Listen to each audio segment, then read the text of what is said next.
Course. Yeah. Jessica, welcome to the Limitless Athlete podcast. We are so excited to have you here. As I was saying before, I took Jessica's masterclass on the vagus nerve a few weeks ago at this point, and just found it really interesting and helpful for me, both as an athlete and as a mindset coach. So welcome. We're really excited to have you here. Thank you, Rachel. I'm happy to be here. Wonderful. Really want to start by kind of getting to know you a little bit. So tell us about yourself and how you became interested in teaching people and athletes about vagal tone and the vagal nerve. Sure. I actually started out learning about the vagus nerve. It was actually 20 years ago, which pains me to say, thinking how long ago it was. But without knowing it, I was studying the main connections. So I looked a lot at athletes and looking at their ECGs while they exercised and analysing ECGs, which is where we hook an athlete up with those little electrodes and look at their oxygen consumption and things like that. So that was really fascinating, but understanding heart rate variability definitely ties in with a big part of the vagus nerve, because we know how it connects to the heart and controls the beats of the heart. And then a lot of my other study at that stage was on what we call metabolic biochemistry, which is really all to do with digestion and the gut, but also looking a lot at microbiology. So we teach a program that looks specifically at the gut-brain axis as well.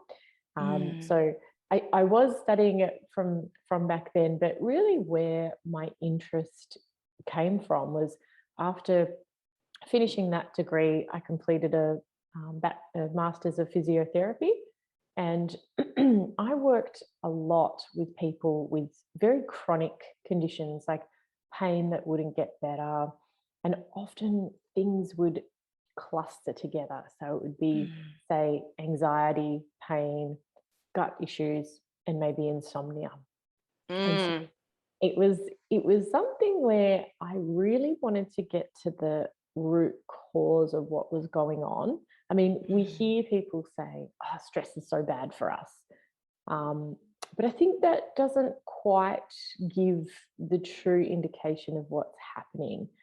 And so I probably kept studying right through since that, with different postgraduate trainings, particularly on neurology, or looking at the different nervous systems.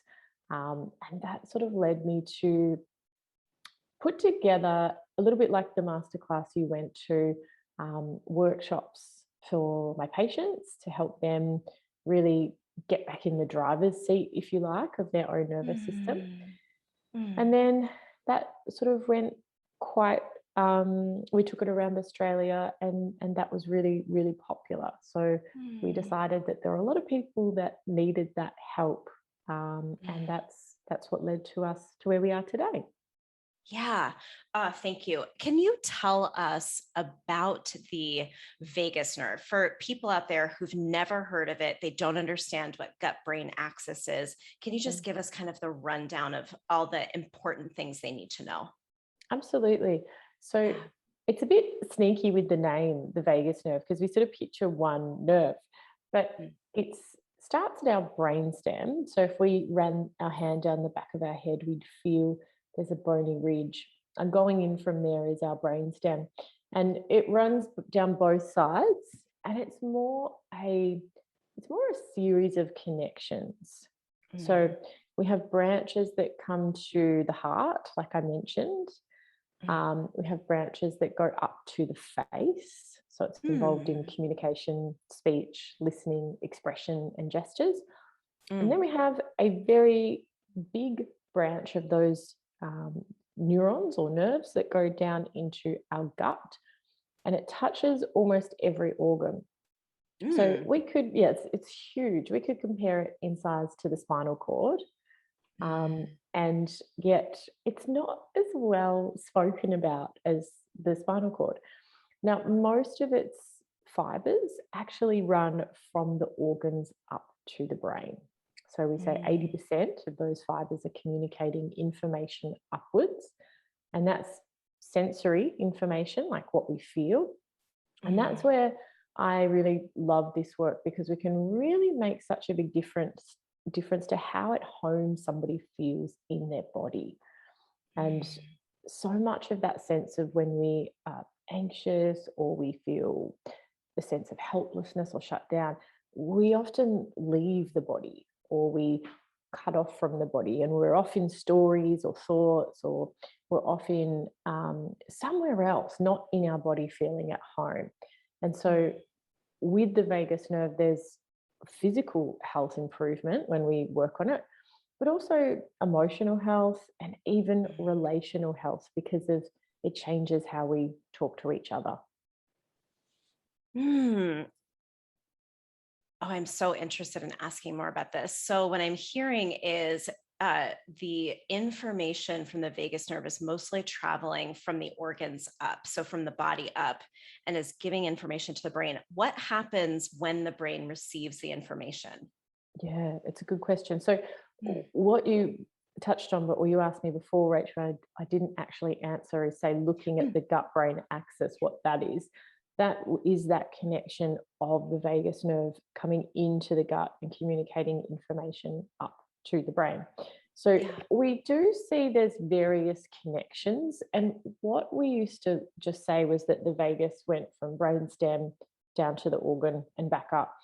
And this is where it gets really interesting as to what we say is mental health, what we say is physical health, because we like Mhm. to separate these systems, but it's really one continual feedback loop. We can't Yeah. say it stops here, starts here.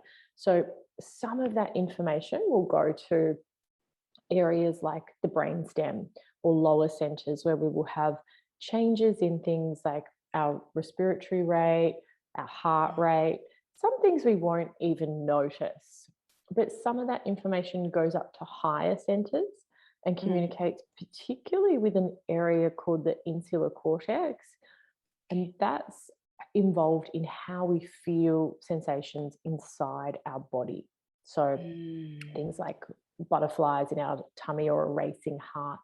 And interoception is the word used for that. And it's one of the most fascinating areas of science. Like, it's just exploding with research, because a Yeah. lot of that has been linked to things like eating disorders, gut disorders, Mm. chronic pain. Mm. We really see it's a important facet of our health in that physical sense, but also in our level of arousal in our physiology. So some Mm. people, research has shown, people who are anxious may tend to fixate on sensations that aren't that are more negative. We'll say negative in Yes. quotation marks, Mm. and they will get stuck on that sensation and sort of can't put their attention on anything else, which then would Mm. drive thoughts of something bad's going to happen, I'm going to fail, this is going to go wrong. And then Mm. on the other side of that, it's been shown after chronic and traumatic stress that some people will have lower activity in the insular cortex, and they'll actually ignore sensations. So they'll deny, suppress, cut off, because Mm. they feel a bit overwhelming. And Mm. unfortunately, that's not so helpful, because it's like, when we get hangry, we ignore being hungry. And then all of a sudden we're like, I'm so hungry. It's like, I'm almost like worked up about it. So Yeah. a lot of what we're looking at for people is how we can help improve that connection between the brain and the body. Um, Mm. it's an inseparable connection, so that it's, yeah, physical health improves, but also, I'm going to say the word resilience, which is we don't Mm. swing up to the highs of anxiety and down to the lows of shutdown or burnout, if that makes sense. Yeah, I'm hearing, and this really resonates with Mindset Rx and our methodology and philosophy, which is that mental health and physical health are not separate from each other. It both on a, perspective level from the individual, your mental health and your physical health are tied in your experiences, but also from what you're saying on a scientific level, they literally cannot be separated from each other. We're one organism. Absolutely. And it's so being put forward to us, this model that the brain is up here in charge of, commanding over the body. But, we know that the microbiome can cause anxiety and depression if it's not balanced. Mm. We know Mm. the beats of the heart will change the activity in the brain. There's a particular rhythm to the gut as well, and the movement through that will change the activity in the brain. So that, Interesting. yeah, that old paradigm of the brain is up here and in charge and our thoughts are all that matter, it's not really the case. And it's probably Yeah. not helpful for people who are really stressed to argue with their thoughts. We can do certain things, but it's it probably is keeping people stuck in a little bit of anxiety Mm. when they try and just be more positive or reframe it or argue with what's happening in their thoughts.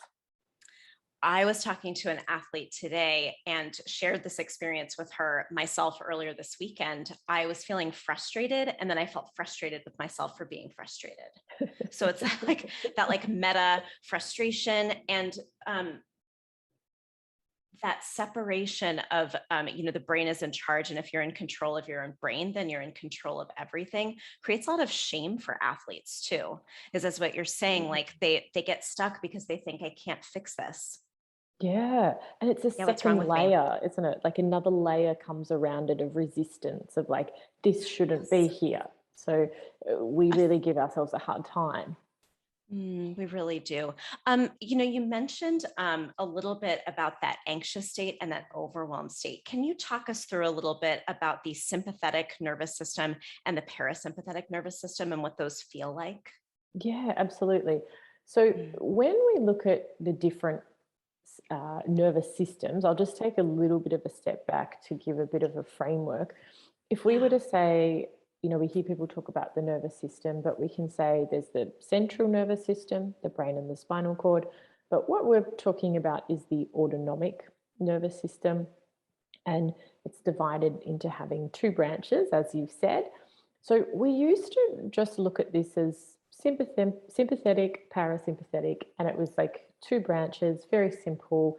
One speeds us up, the sympathetic, one slows us down, the parasympathetic. But Mm. over time, what research showed was that some people, when they slow back down from, say, let's say they're driving along and a car comes onto their side of the road and there's like that rush of, oh my goodness, whew, quick take action, which is very, very helpful for us. So we'll feel that sympathetic activation. Now, Mm. with something that's acute like that, where it's, quite a scare, we'll be profoundly aware of that activation in our system. So that can Mm. feel like mobilizing energy of heat or tension through the chest and shoulders. We might feel our heart go fast, but particularly the body will notice it. Like maybe we clench our teeth or grip the steering wheel tight. So that's part of our system to help us take action. And I just want to put in here that stress is nothing more than our mind body system mobilizing energy for us to face whatever it is we need to deal with. And Mm. that's very healthy. So stress is actually it's not bad for us. We just need to recover from it and we just don't want it to be too much. So that response of the sympathetic state releasing this energy, that saves our life. Now, to slow back down, this is where the vagus nerve comes in. We Mm. can use our vagal brake, which is the part of the vagus nerve that really runs to the heart. And so, let's say after that, I feel myself slow back down after that stressful event, and Mm.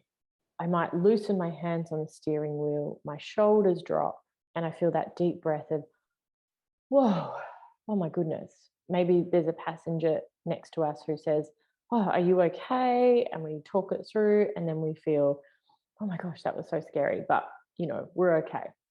And it might Mm. take 15 minutes for ourselves to ease back down. So coming back to that state of what we call regulation would be where we come down into that other state. But for some people, they go into a stress response like that. And when the vagus nerve isn't functioning well, they end up getting stuck in that sense of anxiety for a long period of time. And then eventually, to slow themselves back down, they use a primitive branch of the vagus nerve, which we call the dorsal vagal state they go into. And that's a little bit like putting a handbrake on a car. So we slow down, putting this handbrake on, and we feel ourselves almost collapse. So it's a sense of dropping in energy. It's energy conservation. And for some people, so we can see this sort of two ways. This can happen if we are in prolonged states of anxiety because we have chronic events, like say we're going through a divorce, business hardship, just unrelenting stress. Eventually we exhaust that system of the sympathetic where our vitality comes from, and so we get burnout. But for some people, if they've been through something that's quite traumatic, then in that time they may have frozen, like can't take action, and almost it's like they've left the present moment in a way, like out of body or out of present moment.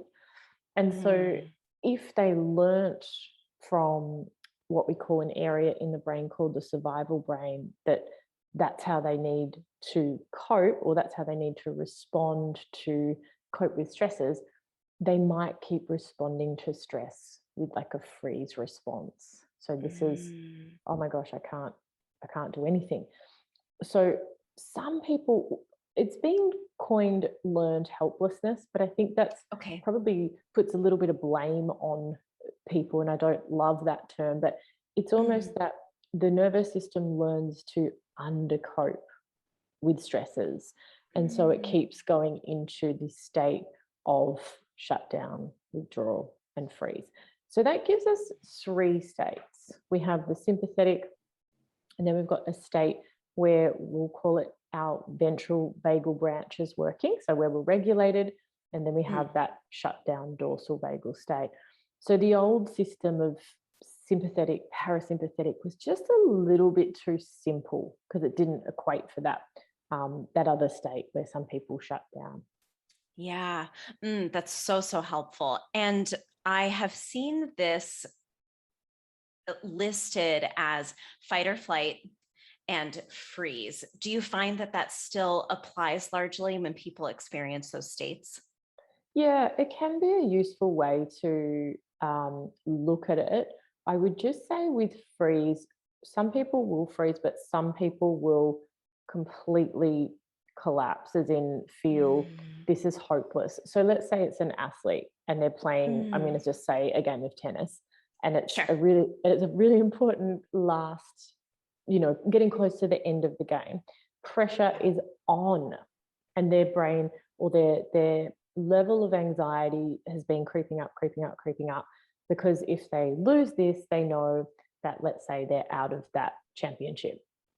So the pressure keeps escalating. Now, they could freeze, which is like that, I can't take action, I can't do anything, something really bad's going to happen. So it's more like unable to respond. But see, a lot of people with freeze will say they still feel a lot of anxious or anxiety, but they can't take action, as where the other response, which is more of like a collapse or shutdown, would be the athlete would drop their head and be like, there's no use trying, I give up. So can you see there's a bit of a difference energetically? Like there's a bit of like this energy conservation, the collapse, the heart will slow right down. They'll actually feel like almost exhausted, as where the freeze state will still have a lot of high energy, but clenching. Stuck. Yeah. Yes. So they're a little bit different, but it's still helpful to frame it that way as well. That's so helpful because we work with many athletes who do experience exactly that. They reach a point where they have hit, the pressure is on. We work with a lot of high level competitors. The pressure's on, and and I can watch it happen with some of them. They go like this. Their posture changes. I can see that they're breathing a little bit differently. And I know at that point in their head, it's all, I can't do this. My shot, I blew it already. It's over. Exactly, that's it. So the posture you'll Mm, see of someone who's in that shutdown or going into that state, I'm going to say it's like the helplessness. The yes. spine will collapse. Like, you sort of Yeah. see this, oh, can't do it. And Yeah. that's where and the breathing slows right down. So for them, you're going to try and lift them up a little bit. As where someone who's in freeze, you might try more to connect with them or bring them back into the present moment of like, Mm. can we connect with what's happening here? And that's Ooh. a lot of what it is, because these survival responses take people away from the present moment. They're almost off into a story of, but if I fail, then that, then that, then that. And Yeah. really, we need to look at what's happened before that, because the part of our nervous system that's detecting if things are safe, dangerous, or life-threatening, it Mm. happens outside of conscious awareness, but it's never the same. So we're always changing with how we detect what's happening in our environment, if it's safe or not. And so let's Okay. say somebody had a really bad game and it was horrible for them. They felt totally helpless and stuck, and they just, couldn't get it right. And it was shot after shot was just terrible.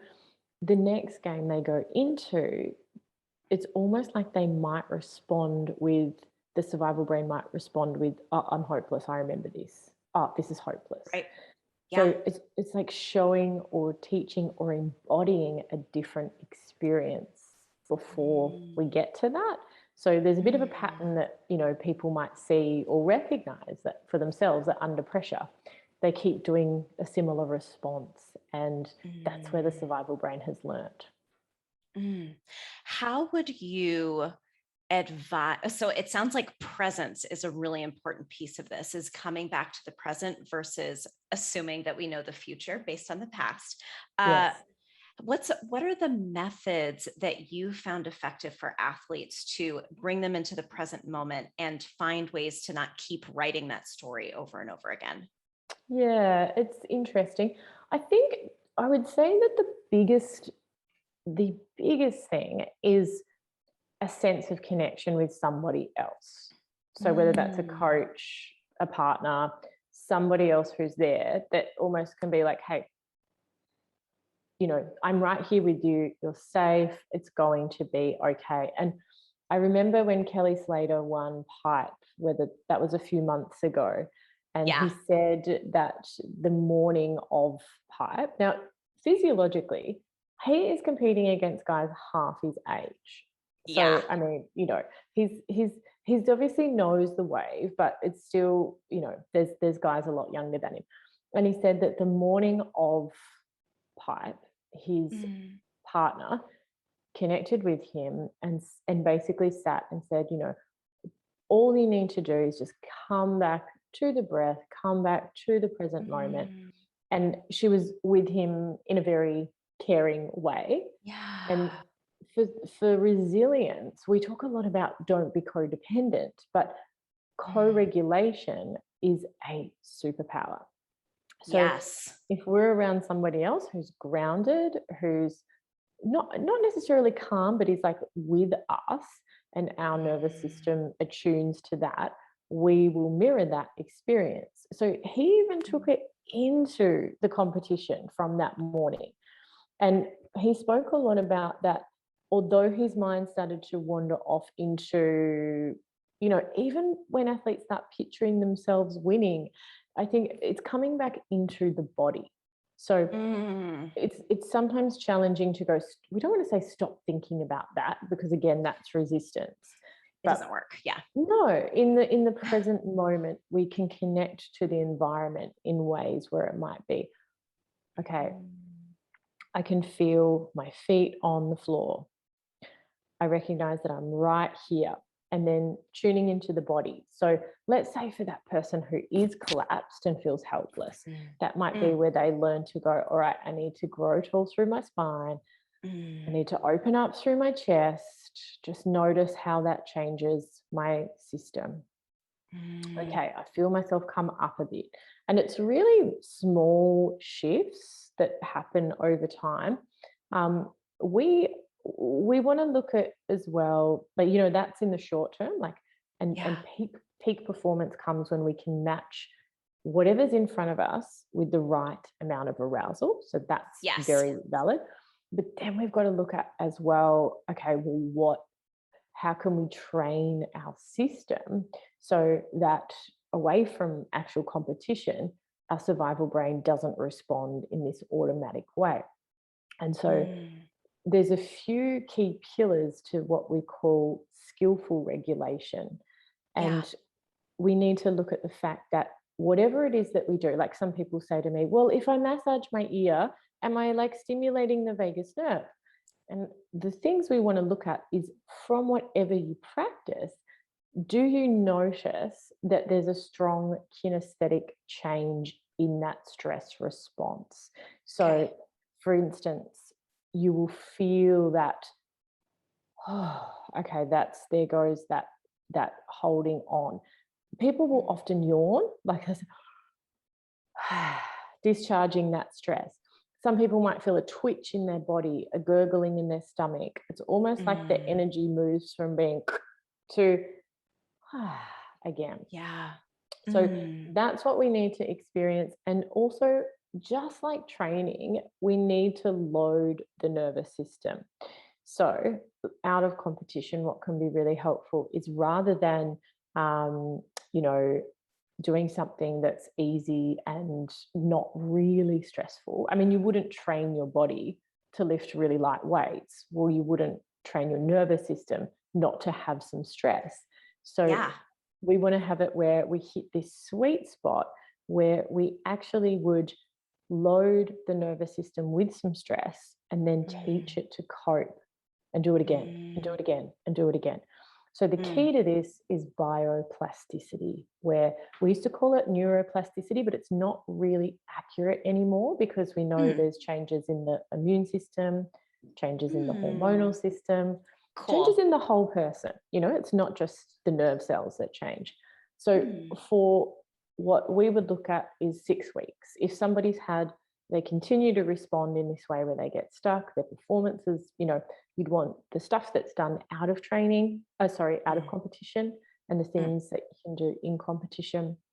Both are important, but if you truly want to change the nervous system, there's got to be a bioplasticity reset, particularly in your past, if there's like stresses that haven't been recovered from. And that's, I think, I can't think of anybody who doesn't have some situations like that. Thank you for saying that, Jessica. We all carry trauma with us, whether we are ready to admit it or not. It's very, very true. Yes. This is so, so interesting. I want to go back to what you were talking about with co-regulation, because many of our athletes will have coaches with them at those high-level performance pieces. What should coaches know about helping their athletes regulate without letting their athletes learn to over rely on them, because their coach can't be there all the time supporting them and providing that co-regulation? What's the balance that they're looking for so that they're teaching their athletes to soothe themselves, not doing all of the soothing for them? Yes, this is a great question. I would, first of all, working with anybody, look at what is their typical pattern, or how do they respond. So if we look at this as like a window of neurobiological limits, which is a really fancy way of basically saying we've got this zone where we perform well. If we push above it, we might, if we override it, we're going to go up into anxiety. If we undercope, we might not get in there. So for the type A personalities who are a bit driven, well, and that's a lot of athletes, but let's say It's a it's not lot of all, athletes. Yeah. but we'll say most athletes are probably that Most way. of them. Yeah. We tend to go over our limits. So we will say, I've just got to push more. I can do this more. So for instance, okay, this is an example. So I had in my 20s a physiotherapy clinic, which was great, such an amazing time in my life. But the expectation I had on myself was to treat a full caseload of patients all day, manage a team of staff, and run a business. So, so it was constantly overriding the limits of what I could cope with for a day. Yeah. So in the end, I would end up getting to this stage of like and feeling anxious, overwhelmed. And eventually, I think I had 2 bouts of burnout, ended up with some heart palpitation and heart condition stuff and chronic gut issues. So I had to learn when it was okay to say, I'm overriding my limits and I need to stop. So for a coach, you need to see, okay, is that your person? And there's a lot of like fear-based, beliefs and drive under that. It could also be shame as well. So they might be, I need to achieve or do more to be enough.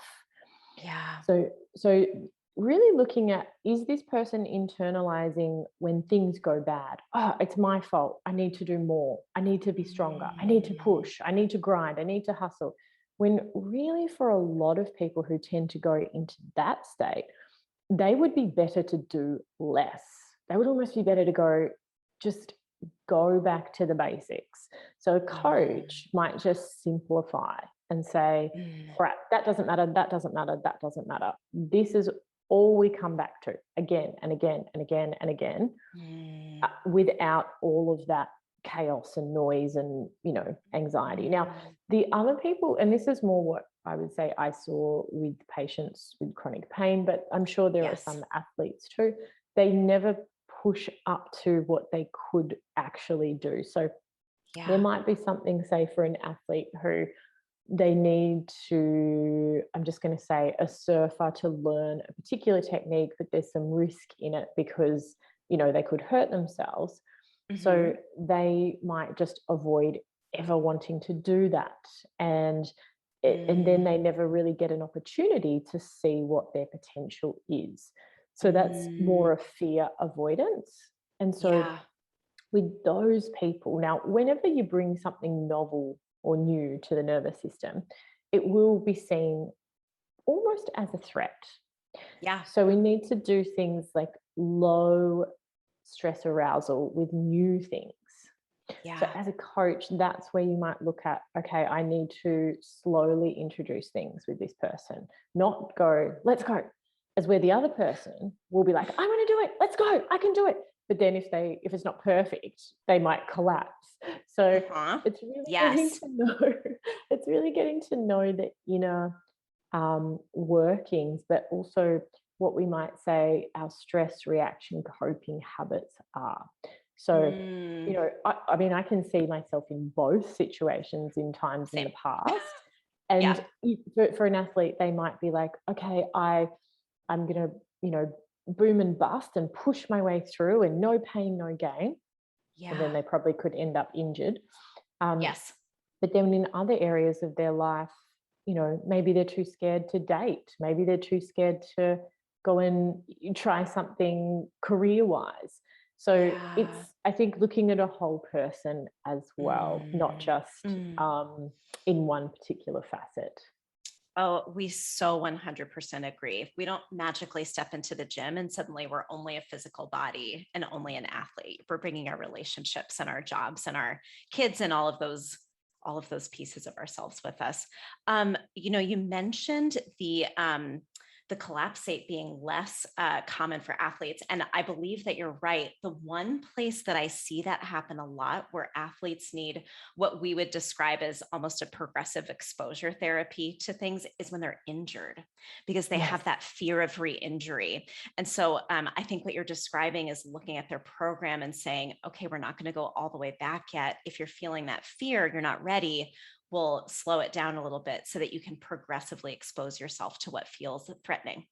Yes. And just Mm, continuing to load and load and load until it's, mm, as close back to competition. So hamstring injuries, so many re-tear. It was, the studies on it were quite concerning. And I remember really? teaching out, yeah, the study, like working with athletes who had the tears, and they found that there was a little bit of a gap because physios were working with them to be like, okay, you're ready, but it was more rehab exercises, but without Yeah. loading enough. So this is Mm, the same with, I suppose I am looking at the nervous system through the lens of what I saw with a lot of chronic pain people was yeah. we need to elicit stress. We need to push ourselves. Like uh, I think being uncomfortable is something that we can learn to get better at, particularly if Hmm. we want to have growth. I mean, if we want to stay the same or decline, that's fine. We can be comfortable. but, You can. but I think It it's won't like last forever, though, will it? Life will get in your way. and there can be so much reward for when we do get that growth. I love nothing more than increasing the weights that I lift in the gym. It just is so satisfying. Totally. But it hurts, it's uncomfortable, I push myself, and it's ongoing. So I think that when we look at the ways that it's uncomfortable in the short term, what that brings us. But to know that it's not just the physical system we need to train, it's also how we are showing up in competition, how we're showing up in training. And this is where a coach is just priceless because, to be Mm, honest, I can't objectively set my own trainings because it will never feel like enough. There'll always yeah. be like, I should have done more. I should have had this. I should have had that. Mm, Or it might be on those days where I'm not feeling so motivated, where I can quite easily talk myself into, oh no, that's enough.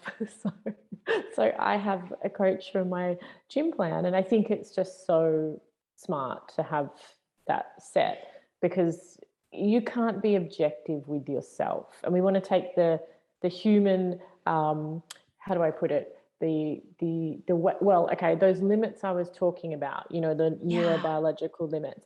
If we say it's like a window, Yeah. that changes all the time. So, Yes. on a certain day, or a certain week, I could have, things that are hard at work. Well, my limits might be smaller. And so Mm, if I then am training myself, that's where I could easily say, oh, I don't need to do that today. So yeah, mm. it's an interesting one to look at. I'm sure you see a lot of this with setting programs and things. Oh, 100%. Well, and you're mentioning outside stressors impacting what happens in the gym and in competition. Is another reason why it's so important for us to be coaching a full person versus just their athletic endeavors, because we need to Absolutely. know, yeah, when stress is really high, then things have to be adjusted for inside the gym. Um, what do you find are the most common reasons that athletes find themselves in either that sympathetic state or that parasympathetic dorsal state? What are the Yeah. reasons that they get there? We talked a little bit about it. Okay.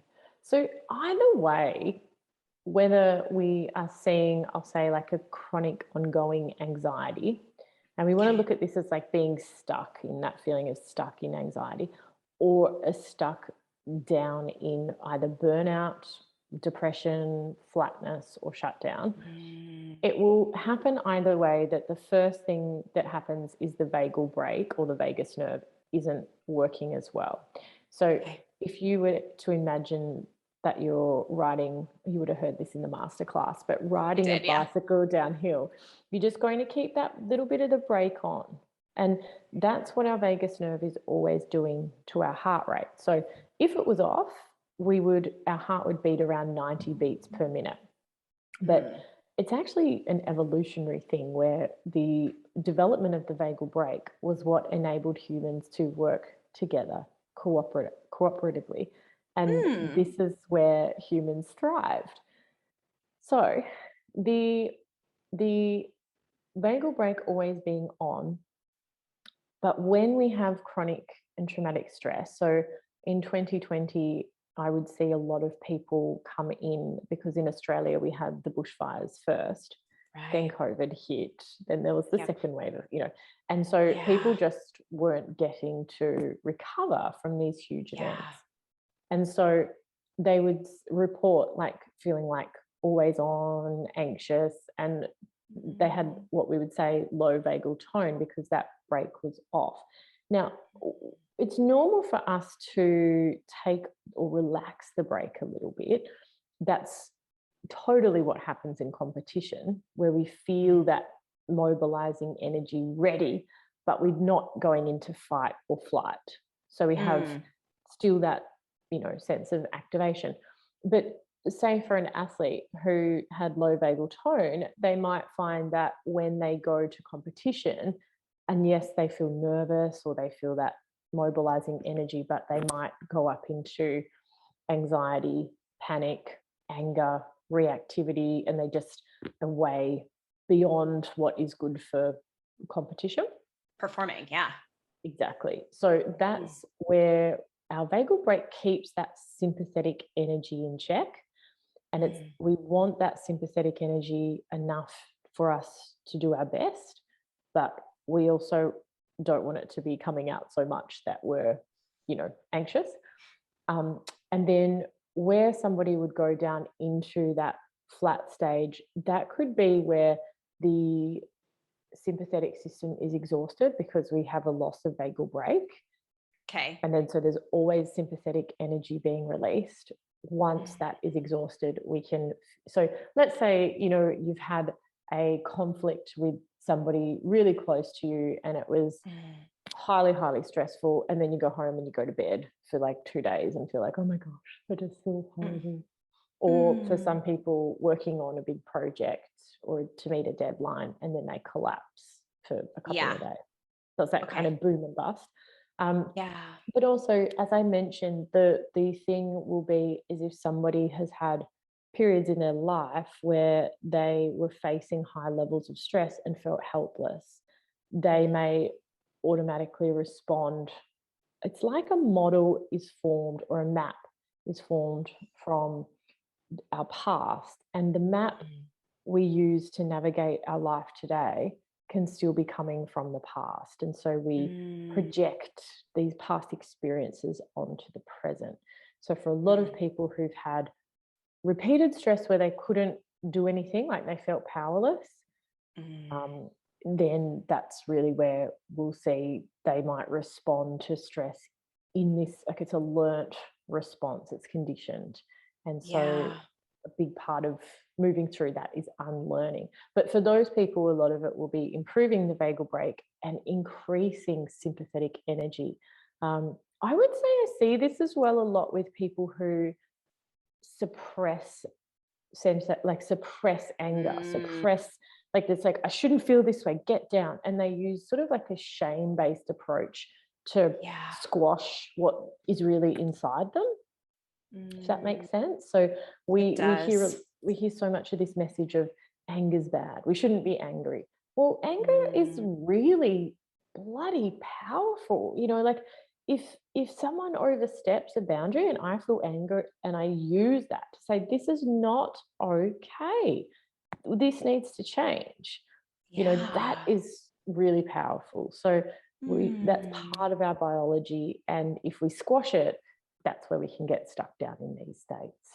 I so appreciate hearing that from you because there is this sort of shame around feeling strong emotion, this sort of Totally. romanticizing of being stoic and basically like never feeling anything, which is unreasonable because we're emotional creatures and it's a rich part of our life.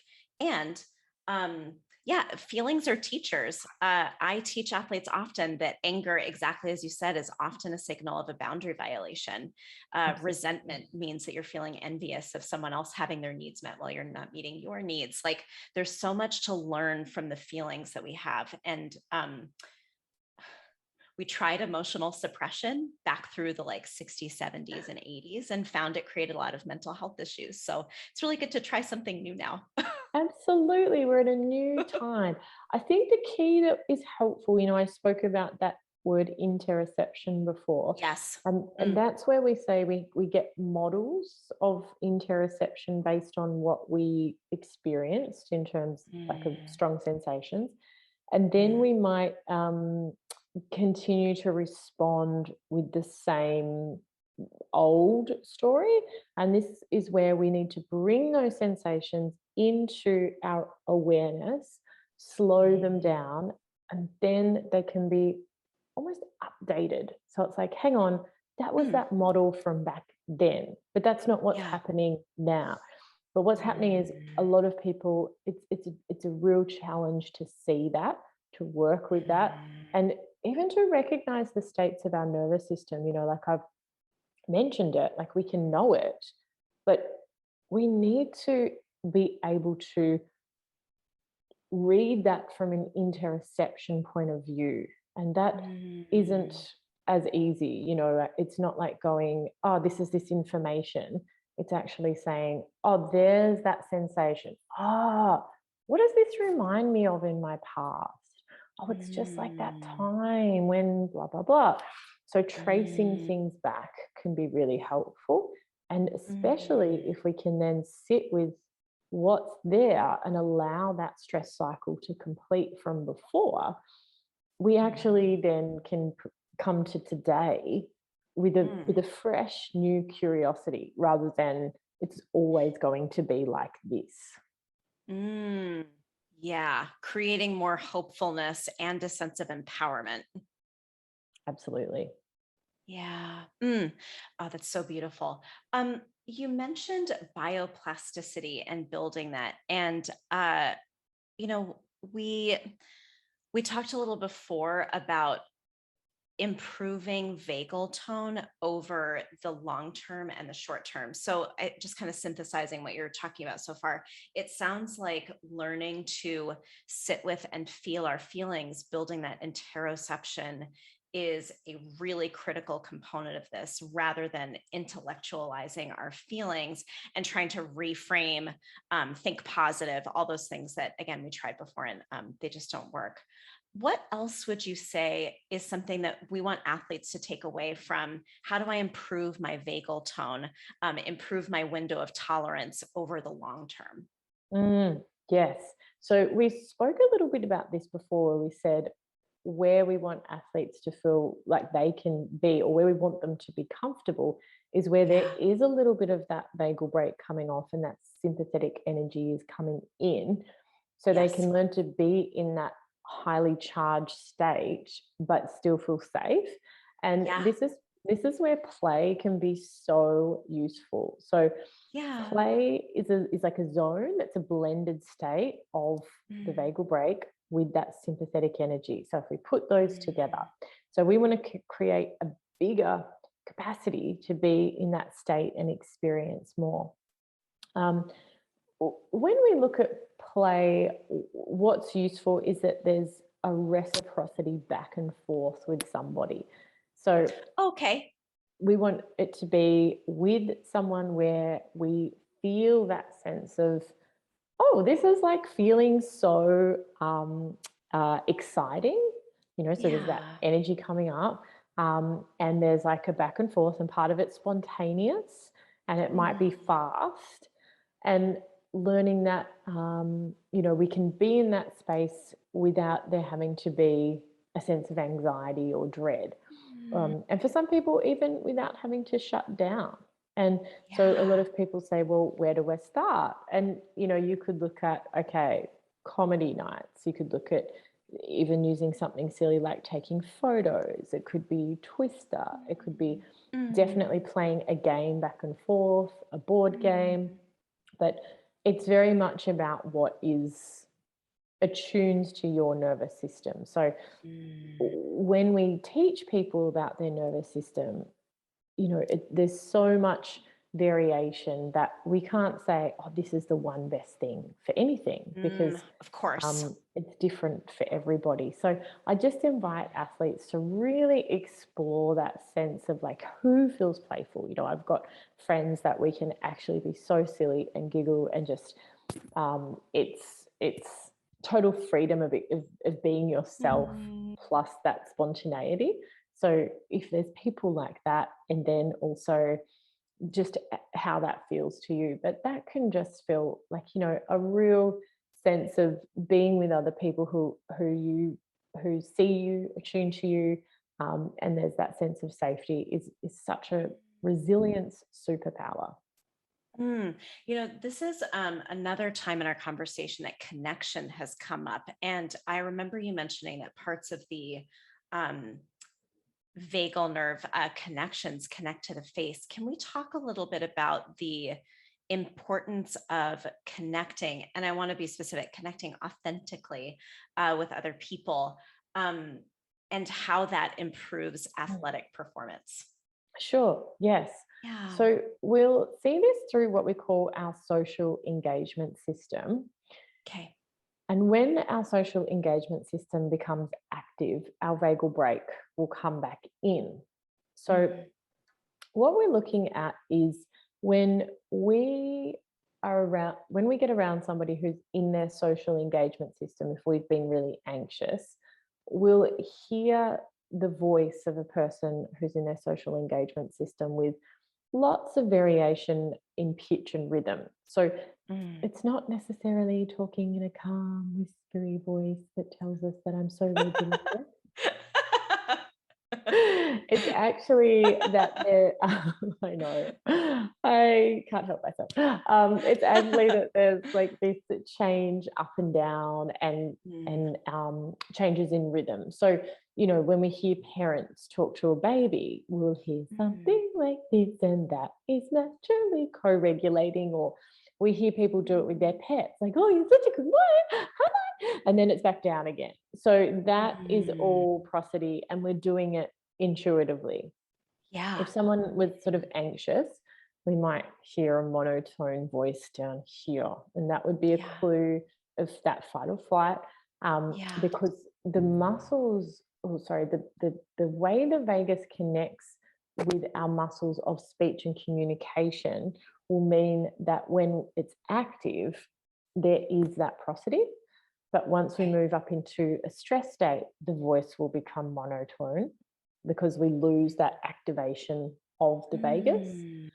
But also you'll often hear in people talking who are highly anxious, like more in that flight energy, it'll sound something more like this, where there's the breath every few words, and it is still technically monotone, but it's at a higher pitch. High. Yeah. Yep. And then someone who's in a freeze or collapse state, they probably won't talk much. So they won't be communicating as much.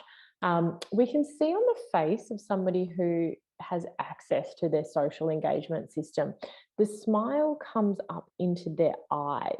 So it's those lines around the outside of the eyes creasing that indicate that the vagus is connecting to a cranial nerve that comes into the muscles around the eyes called orbicularis oculi.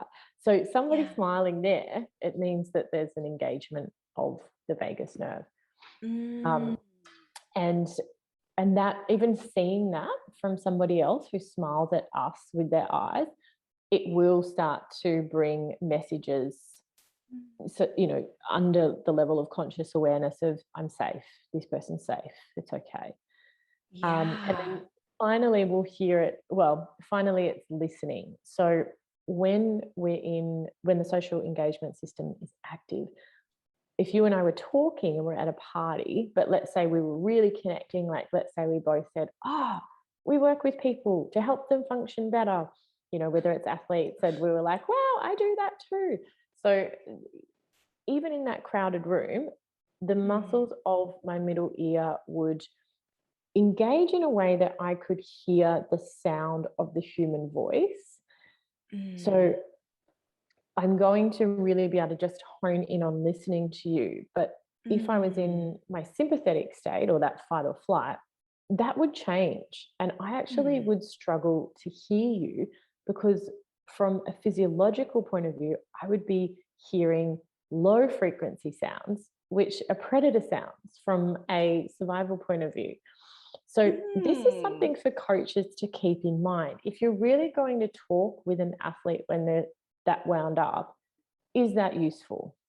Is it more that you're just there with them and you might even touch, or you might get them up and standing and moving, or you might in another way connect to them and then talk to them? Because they can't even hear you at that moment. Probably not. But if you're there with them and you're in that state where you're regulated, I mean, you can still feel nervous, or you could still feel up and down. And that's probably another bit of a thing that I grouch about a little bit, is when we say regulated, we're not trying to create robots who are calm. Yes. These waves of sensations coming and going is completely normal. But if we're a coach, we can really be that co-regulator for another person just by changing our state. And gestures are another thing, like the way we move our head. So if we see somebody who's uptight, shoulders up, like this, eventually you're going to start to think, what's wrong? Something's wrong. Yeah. And we have what's known as posture resonance circuits in our brain, where, for instance, if say you're at the movies and there was a loud noise and you notice people around you started looking and they looked worried and it was all tension, you would start to feel anxious just from seeing their posture change. If we see it in nature, it's what animals do as a herd. Someone's like, and then they're all to attention. So we're the same. And this is where that social engagement system will really help anyone come back to that state where they're regulated. It sounds like the community that you're part of is really important in this too. Everybody kind of working together to be regulated, rather than what we see in a lot of gyms where there can be cultures of staying in a super high regulated state all the time. Absolutely. Sounds like everybody needs to be on board with this co-regulation thing. Yeah. Yes. Absolutely. I think that gyms in that way help so much, because it's not just the co-regulation and chatting with people, but just to solidify those habits of good training with other people is phenomenal, because that we tend to to belong to a group where we'll tend to perhaps not always do things that are serving us so well. So that's a more powerful driver. And this is where belonging to a group where these things are really valued is so helpful. Oh, yeah. Oh, I totally agree with you. Jessica, where can people find you, find out more about what you do, and continue learning from you? So the best place is my website, jessicamaguire.com. I do put quite a bit on Instagram, because I do love writing about this topic. And my handle is, if you just looked up my name, Jessica Maguire, the handle is repairing the nervous system. So they're probably the best two places. Wonderful. It has been such a pleasure getting to chat with you. I feel like we could talk for another 2 hours about this stuff and wouldn't run out. I so appreciate you joining us. Thank you so much. Thank you for having me, Rachel. It's been lovely.